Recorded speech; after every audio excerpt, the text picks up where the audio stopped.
Congratulations, everybody. We made it. Welcome to my Comm 1000 graduation speech, goodbyes and lessons learned. I cannot believe that we've already made it to the end of this crazy 8-week session that we've all went on together. It has been such a journey. And I just want to say that the past couple months have been stressful and nerve-wracking, and I just feel like somehow, some way, it's also been healing. We've made so many connections and we've gotten so close, and having a small class size, while at first was incredibly intimidating to me, has somehow become one of the best things that I've ever done in my life. And I think I would recommend a comm class to just about anyone that was in college. So let's talk about some of the things that I have learned personally that have helped me during this class. First of all, APA formatting. When I was about 18 years old, I actually dropped out of college because I had an English professor who looked me in the eyes and told me that I was not fit for school, that I was not fit for college and I should drop out. And I did. She said what? And it crushed my confidence, and I have been terrified of English ever since. So when I found out through a couple Google searches that Professor Wharton, who I hadn't even met yet, was a teacher who was going to intertwine English and communications class, I was really freaked out by that. But then she was able to explain APA format in a way that I understood it and was able to apply it. And therefore now I feel confident enough to go on into my English class, which I actually started today. And that is a huge win in my opinion. So one of the things I want to share with you that I learned about in-text citations is a little acronym that I made up for myself that is extremely goofy, but might help you. Yahtzee before. Yahtzee, you know, right before you get a Yahtzee, you go, Yahtzee! Something along those lines, right? So when you say, Yahtzee, that's A-Y-T-S. Author, year, title, source. That is your reference list entry. I don't know. It helped me. Maybe it'll help you too.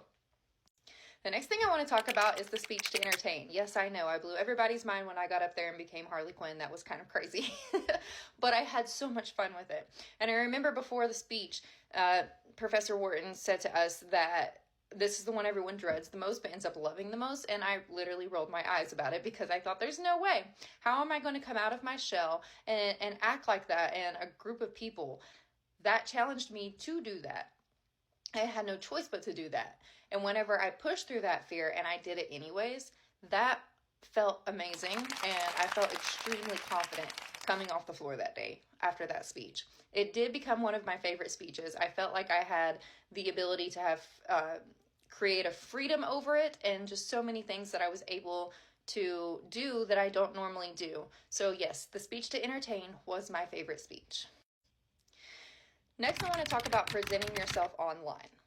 I don't know if any of you watched the videos for the Zoom quiz, but prior to that, there was a module that had a video of a lady with a short brown bob, and she discussed lighting, spacing above head, below head, how you're centered, how you're looking at the camera as opposed to looking at yourself. I found it really interesting because as someone who has been a childbirth educator and a doula and a photographer, there have been times that I have had to FaceTime with my clients. And I think a lot of us have this misunderstanding that whenever you are on a video call, that it's not as important as how you present yourself in person. But the truth of the fact is, this whole time I've been speaking, you guys have only been looking at me. You're looking at my facial expressions, you're looking at my movements, and there's nobody else that you're looking at, nothing else around. Rather than if we were in person speaking like this, there might be other things going on around us that would distract us. So really, presenting yourself digitally is more important.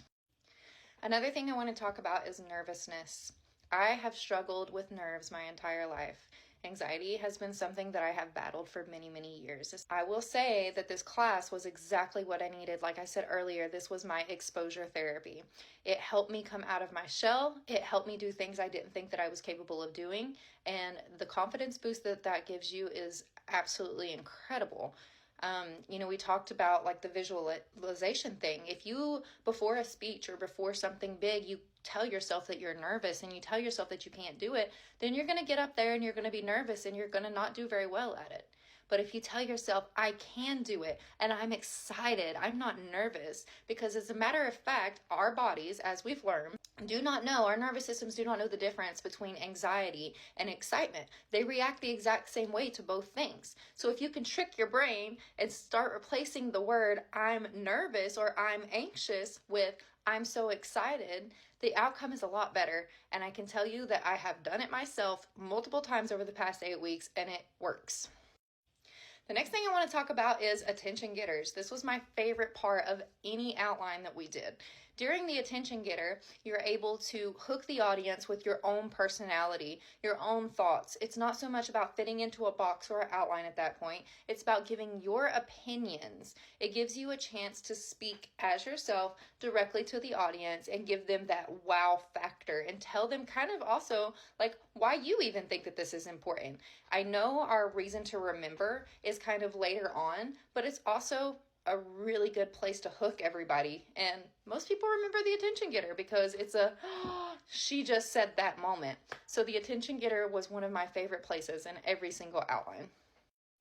Lastly, I want to say goodbye to everybody in the class. I really feel like we've all gotten so close, and I'm going to miss every single one of you. Casey, this is not goodbye, but I am so glad that I was able to make a really great friend during this class. Ali, I want to say thank you for kicking my butt on that mountain. I'm so glad that we got to hang out outside of class, and I hope that we get to do it again and that this is not goodbye for us either. To Ken, I've really seen you kind of come out of your shell as well, and I feel like I resonate with you a lot on some of the things that you have felt. I have felt as well, so keep going. You're doing an incredible job. To Jake, I just want to say those first couple days, this was my first time in 10 years being in any kind of classroom setting, so those first couple days, having someone else in there that was married, who was a parent that understood, was exactly what I needed, and it was great to have you along for the ride as well. And then Mariah, I just want to say your energy is always great. Even when I walk into class and I'm just not feeling it, somehow your energy makes me feel it. Like, you are an incredible vibe, and I just love your energy to death. To Trinity, I know during our first speech, our personality box speech, you had come forward and said something about suffering with anxiety, I believe. But I just want to tell you that, like, I didn't see that the entire class. You were incredibly well put together. You were confident, and you were such a grinder, and like, you were just there to get it done every single day. And I envy that. So keep that going. You are not visibly anxious in any form or fashion, which is what we learned, right? That we always think that we are, but we're really not, not to everybody else. And then to Ava, I know you're kind of the baby of the group, and I just want to say to you, don't wait until you're almost 30 years old like I am to go back to college. Stay right where you're at. You're doing amazing. You're doing the right things, and you've got your head on better than most people your age do. So keep going, girl, and it's going to be so worth it. Lastly, to Professor Wharton, I would like to say thank you so much for pushing me past my limits, out of my comfort zone, beyond my boundaries. I am so grateful for this entire 8-week course that we have taken together, and that I had you as my professor. At first, I didn't know if I was going to be, and then I got to know you, and you were just so down to earth, and you are kind and reasonable, but you also push us the way that we need to be pushed. And your class has given me such a confidence boost, and I will take these with me for the rest of my life. These are great life lessons. So that's all I have for today, guys, and unfortunately this is the end. But thank you for being along the journey with me, and I will see you later, or as we say in Tennessee, bye y'all.